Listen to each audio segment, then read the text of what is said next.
ونصلي على رسوله الكريم أما بعد فأعوذ بالله من الشيطان الرجيم بسم الله الرحمن الرحيم قل يا أهل الكتاب لستم على شيء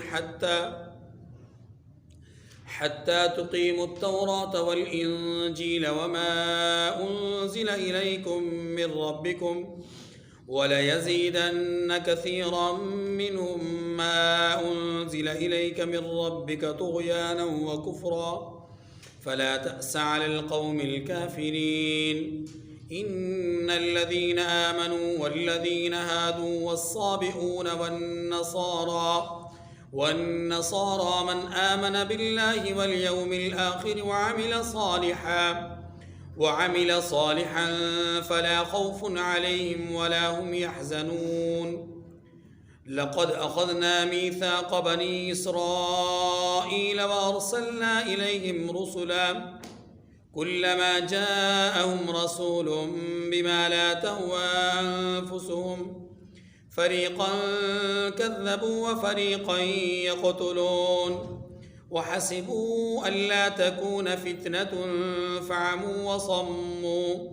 فعموا وصموا ثم تاب الله عليهم ثم عموا وصموا كثير منهم والله بصير بما يعملون لقد كفر الذين قالوا إن الله هو المسيح ابن مريم وقال المسيح يا بني إسرائيل اعبدوا الله ربي وربكم إنه من يشرك بالله فقد حرم الله عليه الجنة ومأواه النار وما للظالمين من أنصار لقد كفر الذين قالوا إن الله ثالث ثلاثة وما من إله إلا إله واحد وإن لم ينتهوا عما يقولون ليمسن الذين كفروا منهم عذاب أليم أفلا يتوبون إلى الله ويستغفرونه والله غفور رحيم صدق اللہ العظیم۔ سورۃ المائدہ کی آیت نمبر 68 سے آیت نمبر 74 تک 7 آیات کریمہ کی آپ کے سامنے تلاوت ہوئی۔ ان آیات کریمہ میں اللہ تبارک و تعالی نے اہل کتاب یہود اور نصارہ کے دعوی باطل کو رد کرتے ہوئے ایک اصول اور ضابطہ بیان کیا ہے۔ اہل کتاب کا دعوی باطل کیا تھا؟ دیکھیے، اہل کتاب یہ کہا کرتے تھے کہ لن يدخل الجنۃ الا من کان ہودا او نصارا، جنت میں صرف یہودی جائیں گے یا عیسائی جائیں گے۔ یا کبھی ان کا دعویٰ یہ ہوتا تھا کہ قالوا لا تمسنا النار الا ایاما معدودہ، ہم نے جہنم میں جانا نہیں، اور اگر چلے بھی گئے تو چند دن جہنم میں عذاب ہمیں ملے گا، اس کے بعد ہم نے جنت میں چلے جانا ہے۔ اور جہنم میں کتنے دن عذاب ملے گا؟ زیادہ سے زیادہ 40 دن۔ جتنی ہمارے آبا و اجداد نے بچڑے کی پوجا کی اتنے دن عذاب میں مبتلا ہوں گے، اور اس کے بعد ہمیں جنت میں بھیج دیا جائے گا۔ اسی طریقے سے یہود اور نصارہ کا یہ بھی دعویٰ تھا کہ نحن ابناء اللہ و احباؤہ، ہم اللہ کے بیٹے ہیں اور اس کے محبوب ہیں۔ اب دیکھیں، جنت کے دعوے دار بھی وہی، اللہ کے محبوب اور بیٹے ہونے کا دعویٰ بھی ان کا، اپنے سوا کسی کے لیے جنت کو جائز قرار نہ دینے والے بھی وہی، اور اگر جہنم میں جانے کا سلسلہ ہوتا بھی یا ہوگا بھی تو چند مخصوص دن، اور اس کے بعد پھر ہمیشہ ہمیشہ کے لیے جنت۔ تو یہ وہ دعوی ہیں کہ جن دعوی کے لیے کسی دلیل کی ضرورت ہے. اور دلیل ہوتی کیا ہے؟ دلیل ہوتی یہ ہے اس ایسے کام کے لیے کہ جو اللہ کی طرف سے ہو، اللہ کے نبی کی طرف سے پیشن گوئی ہو. جیسا کہ ہمارے پیارے نبی صلی اللہ علیہ وسلم نے چند ہستیوں کو علل اعلان جنتی ہونے کا سرٹیفکیٹ جاری کیا. یہ جنتی، یہ جنتی، یہ جنتی، ان کو جنت میں جگہ، ان کے لیے جنت، ان کو جنت. ٹھیک ہے، یہ ہے. لیکن اگر کسی اور کے لیے بات ہو، کسی اور امتی کے لیے بات ہو، یا کسی اور پچھلی امتوں میں سے، تو اس کے لیے دلیل کی ضرورت ہوگی. اور دلیل کیا ہوگی؟ وقت کے نبی کی بات یا اللہ کا کلام. تو اللہ کی کتاب میں تو کہیں موجود نہیں کہ صرف یہودی اور عیسائی جنت میں جائیں گے. کتاب الہی نے تو نہیں بتلایا کہ یہودی اور عیسائی اللہ کے بیٹے اور محبوب ہیں. کتاب الہی نے تو نہیں بتایا کہ یہ چند دن جہنم میں جائیں گے پھر جنت میں جائیں گے. کتاب نے تو نہیں بتایا. رہا مسئلہ انبیاء کا، تو کسی نبی نے بھی نہیں کہا کہ یہودی اور عیسائی جنتی ہیں، ان کو آگ نہیں چھوئے گی سوائے چند دن، یا یہی اللہ کے بندے اور اللہ کے بیٹے اور اللہ کے محبوب ہیں. کسی نبی نے نہیں کہا. لہذا جب دلیل نہیں ہے تو دعویٰ بلا دلیل درست نہیں. ہاں، اب کہا یہ گیا جا رہا ہے کہ دیکھو تمہارا یہ دعویٰ باطل ہے. اگر تم نے واقعی اللہ کا محبوب بننا ہے، اگر واقعی اللہ کی پسندیدگی چاہتے ہو، تو پھر ہم تمہیں ایک ضابطہ بتائے دیتے ہیں. اور وہ ضابطہ یہ ہے کہ نام نہیں کام بہتر کرو. نام نہیں، بس بات سمجھ میں آئے. اس بات کا مطلب کیا ہے؟ اس بات کا مطلب یہ ہے کہ تم اپنا نام یہودی رکھو، نصرانی رکھو، مومن رکھو، مجوسی رکھو، کوئی بھی نام رکھو، اس نام سے کفر اور ایمان نہیں آئے گا. اس نام سے کامیابی اور ناکامی نہیں آئے گی. ناکامی اور کامیابی کے لیے کام دیکھے جائیں گے. ناکامی اور کامیابی کے لیے کیا دیکھے جائیں گے؟ کام. جن کے اچھے ہوں گے وہ کامیاب، جن کے کام اچھے نہیں وہ، بس اتنی بات سمجھ لیں. لیکن قل یا اہل الکتاب لستم علی شیء، اے اہل کتاب، آپ محبوب آپ کہہ دیجئے اہل کتاب تم کچھ بھی نہیں ہو. لستم علی شیء، تم کسی راہ پر نہیں ہو، تم کسی کامیابی کے زینے پر چڑھے نہیں ہو. تمہارے لیے کوئی کامیابی نہیں ہے. کب تک؟ حتی تقیموا التوراۃ والانجیل وما انزل الیکم من ربکم، جب تک تم تورات اور انجیل کو اور جو کتابیں تمہارے پروردگار کی طرف سے تم لوگوں پر نازل ہوئیں ان کو قائم نہ رکھو گے، تمہاری حیثیت کچھ بھی نہیں. تمہاری حیثیت کچھ بھی نہیں. بات سمجھ گئی؟ اب کیا بتلایا گیا؟ بتلایا یہ گیا کہ تمہارے دعوے ہی ہیں، ان کی کچھ حقیقت نہیں ہے. حقیقت تب ہوگی جب تورات کو، انجیل کو تسلیم کرو گے اور ان کو قائم کرو گے. اب اسی کے ضمن میں جو بات سمجھائی جا رہی ہے وہ کیا ہے کہ اگر یہودی تورات کو قائم کر لیں، عیسائی انجیل کو قائم کر لیں. قائم کرنے کا معنی کیا ہے؟ قائم کرنے کا معنی ہے اس پر عمل کرنا. اگر یہ قائم کر لیں تو پھر یہ یہودی نہیں رہیں گے، پھر یہ عیسائی نہیں رہیں گے. کیوں؟ اس لیے کہ اسی تورات نے بتلایا، اسی انجیل نے بتلایا کہ فارقلید آنے والے ہیں، محمد صلی اللہ علیہ وسلم آنے والے ہیں. جب وہ تشریف لے آئیں تو تمہاری ذمہ داری ہے کہ تم ان پر ایمان لانا اور ان کی مدد و نصرت کرنا. اب اگر تورات کو مان لیا جائے، تورات کو قائم کیا جائے، انجیل کو مان لیا جائے، اس کو قائم کیا جائے، تو پھر لا محالہ اللہ کی کتاب، کلام الہی، قرآن مجید کو ماننا پڑے گا. اگر ان کو مان لیں تو پھر رسول اللہ کو ماننا پڑے گا.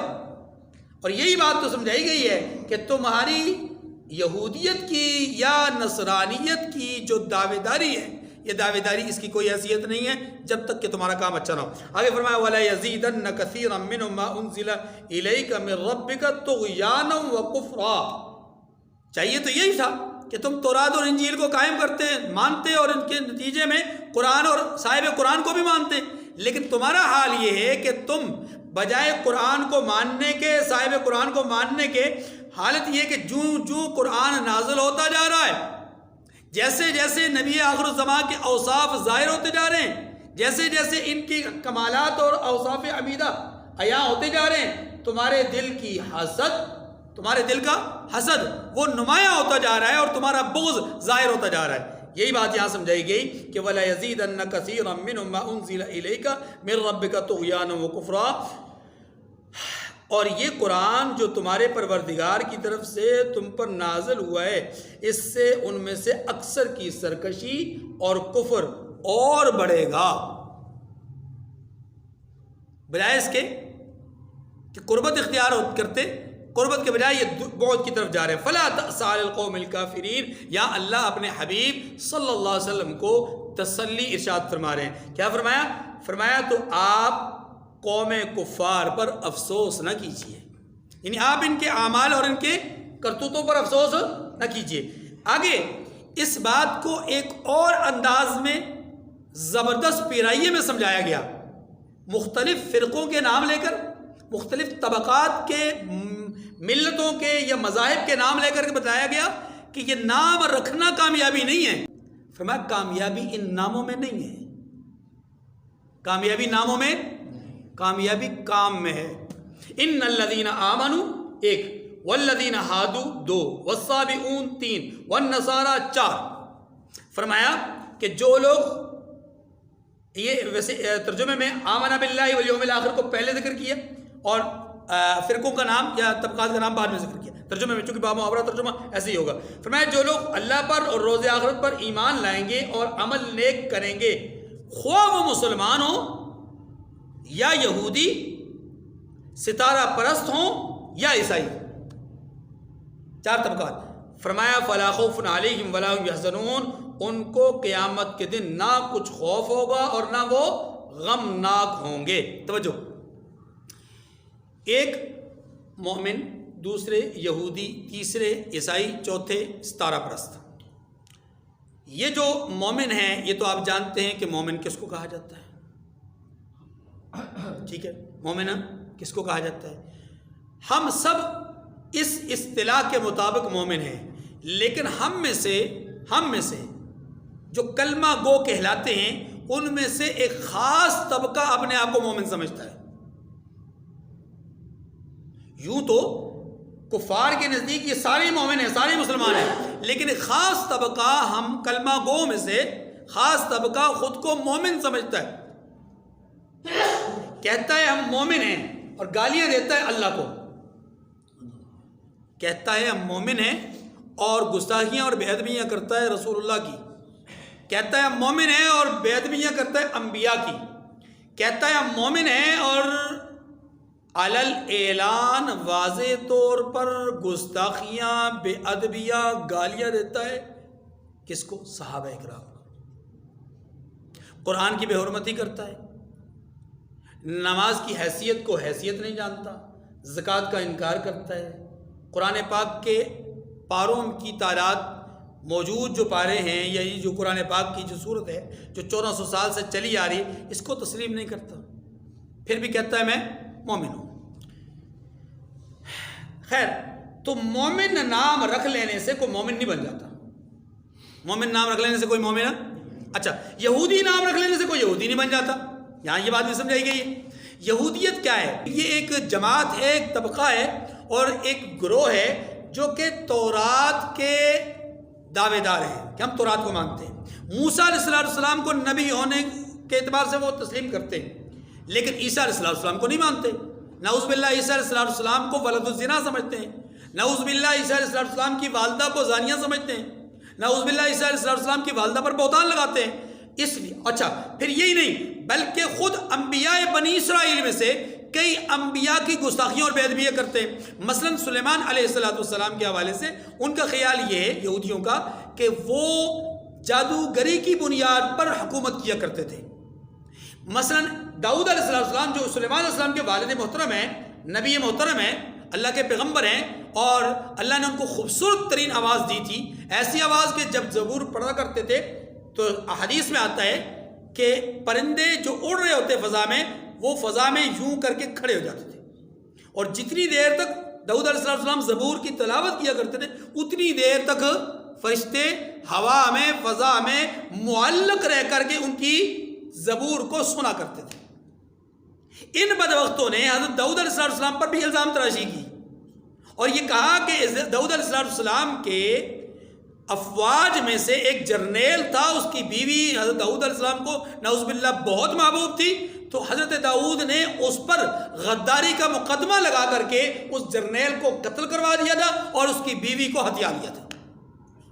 یعنی اس قدر بے غیرتیاں اور بے شرمیاں ان کے مذہب میں اور ان کے نظریات اور افکار میں موجود ہیں، لیکن خود کو کہتے ہیں کہ ہم کیا ہیں؟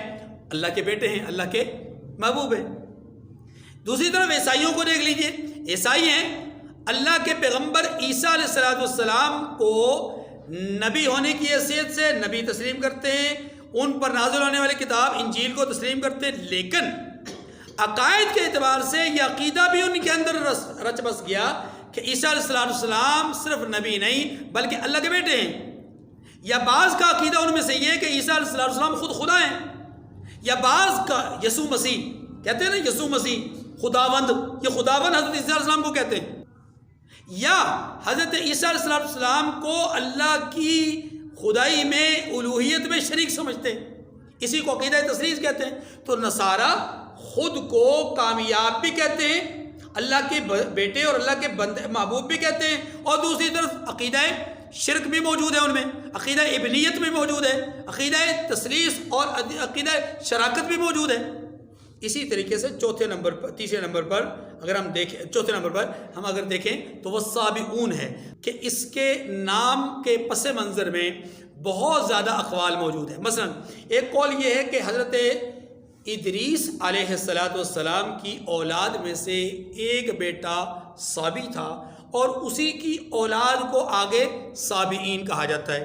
نمبر 2، سابی حضرت ابراہیم علیہ السلام سے پہلے کا جو دور ہے یہ دور سابیت ہے، یعنی وہ لوگ کہ جو اللہ کی الوہیت کے قائل تھے، آخرت کے دن کے قائل تھے، طہارت کے قائل تھے، روزے اور نماز کے قائل تھے، یعنی ان کی بنیاد اور بیس اچھی تھی، بعد میں چل کر ان میں خرابیاں پیدا ہوئیں۔ جبکہ سابی کے حوالے سے جو مشہور بات ہے وہ یہ ہے کہ یہ ستارہ پرست ہیں۔ کچھ لوگ اس نظریے کے حامل آج بھی آپ کو چائنا کے اندر، انڈیا کے اندر، سری لنکا کے اندر موجود ملیں گے، جو ستاروں کے اندر اس نظام کو سمجھتے ہیں کہ ستارے معبود ہیں۔ ٹھیک ہے جی، اب آپ یہ سمجھ لیجئے کہ ستارہ پرست ہوں، عیسائی ہوں، یہودی ہوں، مومن ہوں، ہر ایک کا دعویٰ یہ کہ وہ کیا ہے؟ کامیاب۔ ہر ایک کا دعویٰ کیا ہے؟ کہ وہ کامیاب۔ اللہ کیا فرماتے ہیں؟ کامیابی ناکامی کا مدار نام سے نہیں، نام سے نہیں، ناکامی اور کامیابی کا مدار کیا ہے؟ عمل صالح اور ایمان کامل سے۔ جس کا ایمان مکمل ہوگا، عمل صالح ہوگا، وہ کامیاب، جس کا ایمان مکمل نہیں، عمل صالح نہیں، وہ ناکام۔ بس یہ بات سمجھائیے۔ فرمایا کہ جو لوگ اللہ پر، روز آخرت پر ایمان لائیں گے اور نیک عمل کریں گے، یاد رکھیے صرف ایمان لانا کافی نہیں۔ فرمایا فلا خوف علیہم ولا هم یحزنون، فرمایا اگر اللہ پر ایمان ہو، آخرت کے دن پر ایمان ہو، عمل صالح ہو، تو پھر فرمایا ان پر قیامت کے دن کوئی خوف نہیں ہوگا اور نہ ہی وہ غمناک ہوں گے۔ پہلی 2 آیات کریمہ کا خلاصہ اور لب لباب، کامیابی نام میں نہیں، کامیابی کردار میں ہے۔ یہ ہے لب لباب پہلی 2 آیات کا۔ 70 سے 74 تک یہ جو 5 آیات کریمہ ہیں، ان آیات کریمہ میں جو بات ہمارے سامنے ہے وہ یہ ہے کہ اللہ تعالیٰ نے اہل کتاب کے دونوں گروہوں کا الگ الگ ذکر کیا ہے۔ یہود کا الگ ذکر کیا ہے اور نصارہ کا الگ۔ یہود کا ذکر کر کے بتلایا کہ یہ تفرید کا شکار ہوئے، نصارہ کا ذکر کر کے بتلایا کہ یہ افراد کا شکار ہوئے۔ کیسے؟ اب توجہ، یہود کے پاس اللہ نے ہدایت کے طور پر انبیاء اور رسولوں کو بھیجا، یہود نے ان انبیاء اور رسولوں کے مقام اور مرتبے کو اس طرح نہیں سمجھا جس طرح کہ انہیں سمجھنا چاہیے تھا، وہ پروٹوکول نہیں دیا جو ان کو دینا چاہیے تھا، وہ عزت نہیں دی جو ان کو دینی چاہیے تھی۔ انہوں نے اس کے برعکس کیا کیا کہ ان کے پاس جب رسول آئے تو انہوں نے رسولوں کو نہ صرف یہ کہ ان کا انکار کیا، بلکہ رسولوں پر الزامات لگائے، تہمتیں لگائیں، اور یہاں تک کہ وقت کے کئی نبیوں کو انہوں نے قتل کیا۔ یہ سب کچھ کیوں تھا؟ اس لیے کہ خواہشات نفسانیہ پر زد پڑ رہی تھی۔ جو وہ چاہتے تھے انبیاء اس کے خلاف دعوت دیتے تھے، تو انہیں اپنی خواہشات عزیز تھیں، اسی لیے انہوں نے انبیاء کو ڈی گریڈ کیا، انبیاء کے مرتبے اور مقام سے ان کو گرانے کی کوشش کی، اپنی الزامات کے ذریعے سے، تہمتوں کے ذریعے سے، بہتان بازیوں کے ذریعے سے، قتل کے ذریعے سے۔ اسے کہتے ہیں تفریط، مقام اور مرتبے کو گھٹا دینا۔ یہ یہود نے کیا۔ دوسری طرف نصارہ ہیں جنہوں نے افراط کا شکار ہوئے۔ کیسے؟ کہ انہوں نے وقت کے نبی اور رسول کو مانا، تسلیم کیا، قبول کیا، ان کو عزت دی، ان کو مقام دیا، ان کو مرتبہ دیا، لیکن اپنی طرف سے دینے کی کوشش کی۔ نتیجہ یہ ہوا کہ اس نبی کو صرف نبی نہیں رہنے دیا بلکہ اللہ کا بیٹا بنا دیا، یا اللہ کی الوہیت اور خدائی میں شریک ٹھہرا دیا، یا عینیت کے قائل ہو گئے کہ وہی خدا ہے۔ ان اللہ هو المسیح ابن مریم، کہ اللہ مسیح ابن مریم ہی ہے، یعنی مسیح ابن مریم وہ اللہ ہی ہیں، یا اللہ مسیح ابن مریم ہے، گویا اللہ اور عیسیٰ دونوں ایک ہیں۔ یہ ہے افراط اور گمراہی کے یہ دونوں اسباب ہیں۔ گمراہی کے یہ تفریط بھی، عزت گھٹانا بھی گمراہی ہے، اور عزت میں ایسا اضافہ کرنا کہ جو کہ اس کے مرتبے اور شان کے برعکس، یہ بھی کیا ہے؟ گمراہی۔ انہی دو باتوں کا ذکر ان آیات کریمہ میں ہے جن کا ہم ترجمہ پڑھتے ہیں۔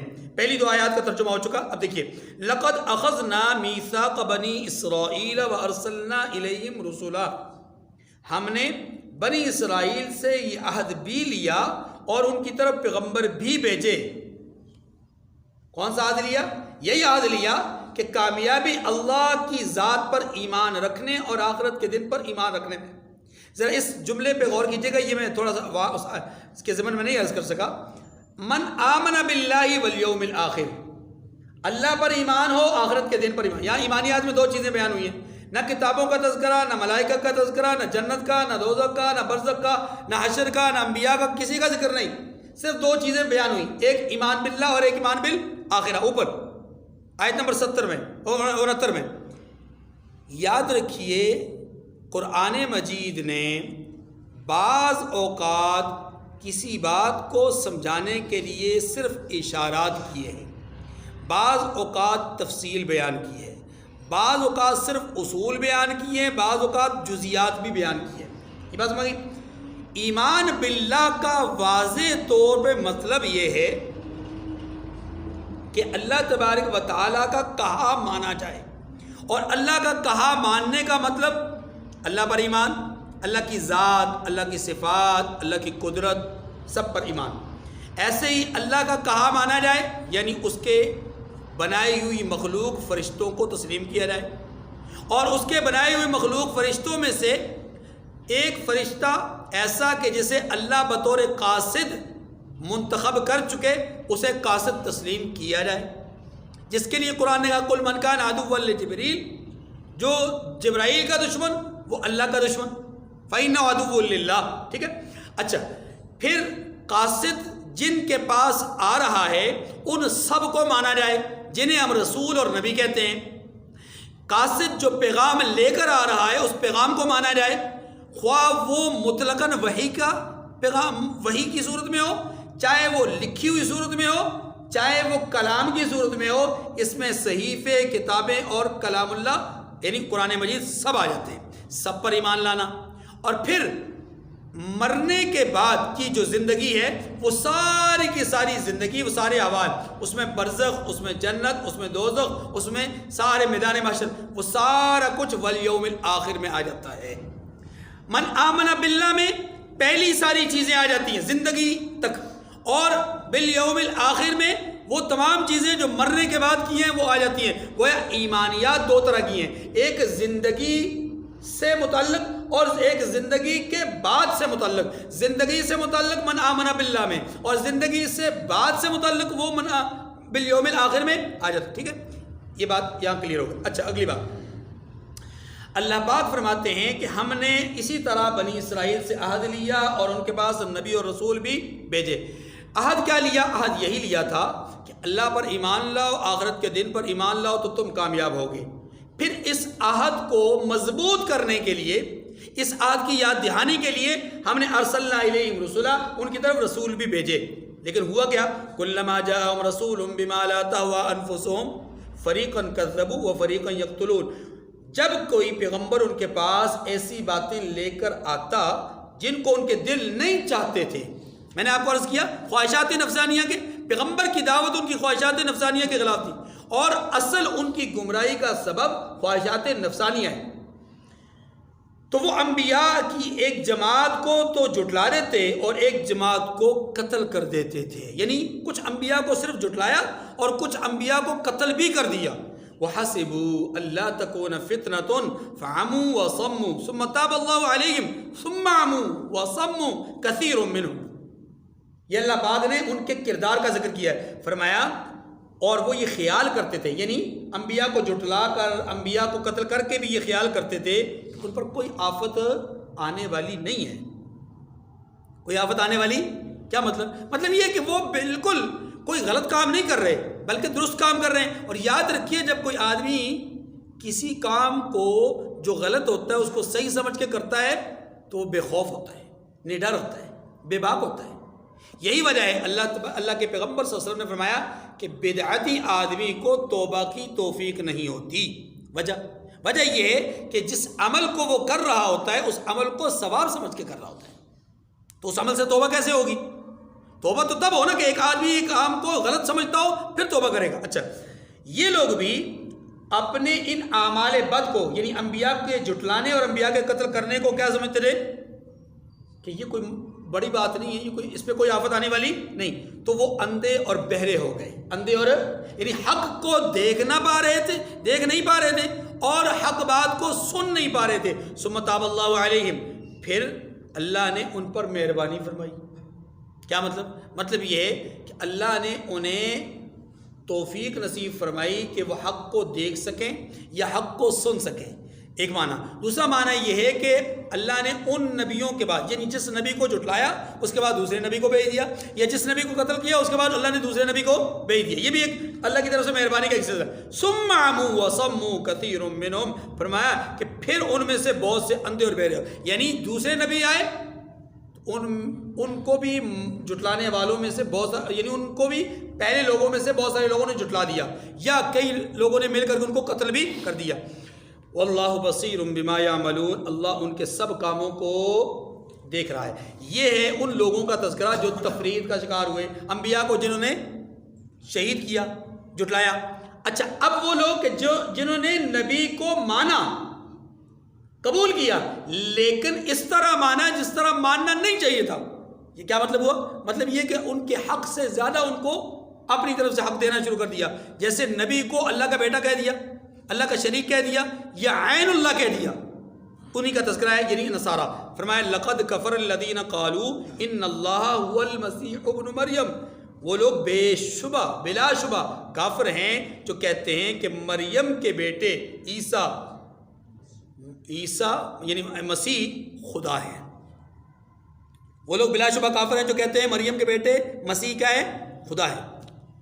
وقال المسیح یا بنی اسرائیل اعبدوا اللہ ربی و ربکم، حالانکہ مسیح یعنی عیسیٰ علیہ السلام یہ کہا کرتے تھے کہ اے بنی اسرائیل اللہ ہی کی عبادت کرو جو میرا بھی پروردگار ہے اور تمہارا بھی. ان کی دعوت تو یہ تھی اور یہ چلے ان کو خدا بنانے کے لیے. فرمایا انہ من یشرک باللہ فقد حرم اللہ علیہ الجنۃ ومأواہ النار.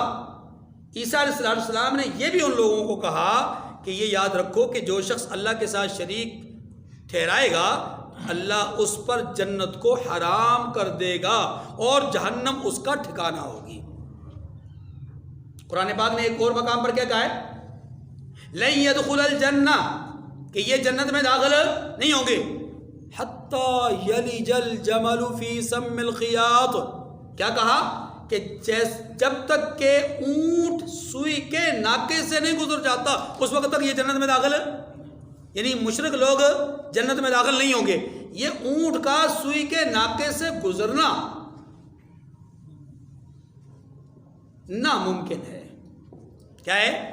اب اگر کوئی آدمی کہے کہ جی اب سوئی بہت بڑی بنا دی جائے اور اس کا ناکا بہت کھلا کر دیا جائے تو وہاں سے تو اونٹ گزر سکتا ہے، تو وہ سوئی نہیں ہوگی، وہ سوا ہوگا. سوئی میں اور سوا میں فرق ہے. ہاں جی. وَمَا لِلظَّالِمِينَ مِنْ أَنصَارٍ، اور ظالموں کا کوئی مددگار نہیں ہوگا. لَقَدْ كَفَرَ الَّذِينَ قَالُوا إِنَّ اللَّهَ ثَالِثُ ثَلَاثَةٍ. عیسائیوں میں 3 طبقات ہیں. توجہ، ایک طبقہ وہ ہے کہ جو کہتا ہے عیسیٰ خود خدا ہے. دوسرا طبقہ کہتا ہے عیسیٰ خدائی میں شریک ہے.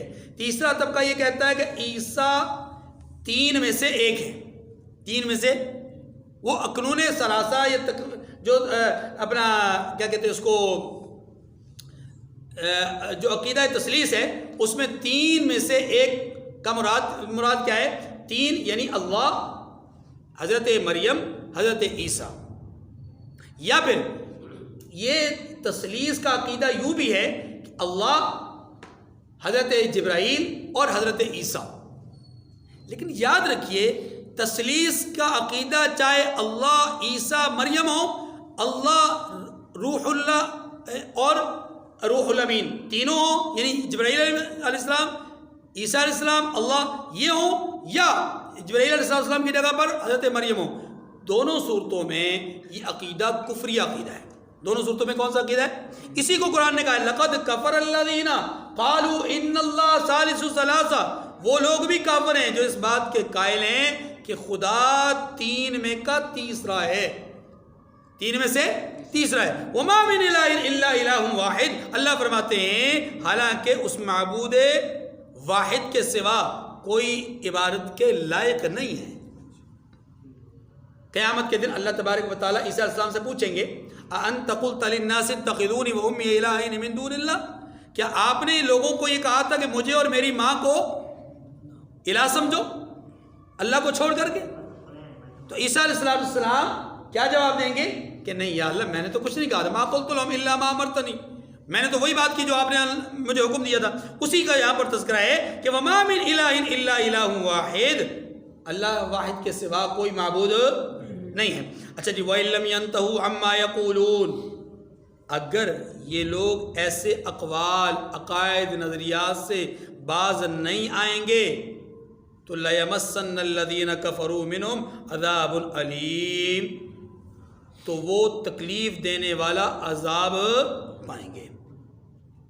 تو پھر ضرور بے ضرور انہیں پہنچے گا وہ عذاب جو تکلیف دینے والا ہے اگر یہ اس نظریے اور عقیدے سے باز نہیں آئیں. آخر میں افلا یتوبون الی اللہ ویستغفرون. اسے کہتے ہیں اللہ کا مہربان ہونا. کتنا مہربان رب ہے، اس کی مہربانی پہ غور کیجئے، اس کے کرم پہ اور اس کی شفقت اور اس کے لطف اور عنایات پہ غور کیجئے. کھلم کھلا کفر کر رہے ہیں، انبیاء کی توہین اور تذلیل اور قتل کا ارتکاب کرنے والے لوگ ہیں. ہم جیسے لوگوں کا خیال یہ ہے کہ اللہ کو چاہیے تھا کہ فوری طور پہ جنہوں نے نبیوں کو قتل کیا وہیں پر انہیں مسخ کر دیا جاتا، زمین میں گاڑ دیا جاتا. جنہوں نے اللہ کے ساتھ غیر کو شریک ٹھہرایا اللہ ان کی زبانوں کو گم کر دیتے، آنکھوں سے انہیں اندھا کر دیتے. لیکن اللہ کیا کہتے ہیں؟ نہیں میرے بندو، تم کفر کی دلدل میں بھی چلے جاؤ، ضلالت کی اتھا گہرائیوں میں بھی چلے جاؤ، میں پھر بھی رب ہوں، میں پھر بھی رب ہوں. افلا یتوبون الی اللہ ویستغفرون. اللہ ایک تعجب کا اظہار کرتے ہیں، فرمائی تو یہ کیوں اللہ کے آگے توبہ نہیں کرتے؟ اتنا سمجھانے کے باوجود، اتنا واضح دلائل دینے کے باوجود یہ اللہ کے سامنے رجوع کیوں نہیں کرتے؟ وَيَسْتَغْفِرُونَ، اور اس سے گناہوں کی معافی کیوں نہیں مانگتے؟ اللہ کیا فرماتا ہے؟ وَاللَّهُ يُرِيدُ ظُلْمًا، اللہ لوگوں پر ظلم کرنے کا ارادہ نہیں کرتے، اللہ کا ارادہ نہیں ہے، اللہ کی کوئی چاہت نہیں ہے، اللہ کی کوئی خواہش نہیں ہے، ہاں لوگ خود ہی چاہتے ہیں۔ واللہ غفور الرحیم، اللہ تو مہربان اور بخشنے والا۔ اللہ تعالیٰ مجھے اور آپ کو سمجھنے کی توفیق نصیب فرمائے۔ وآخر الدعوانا ان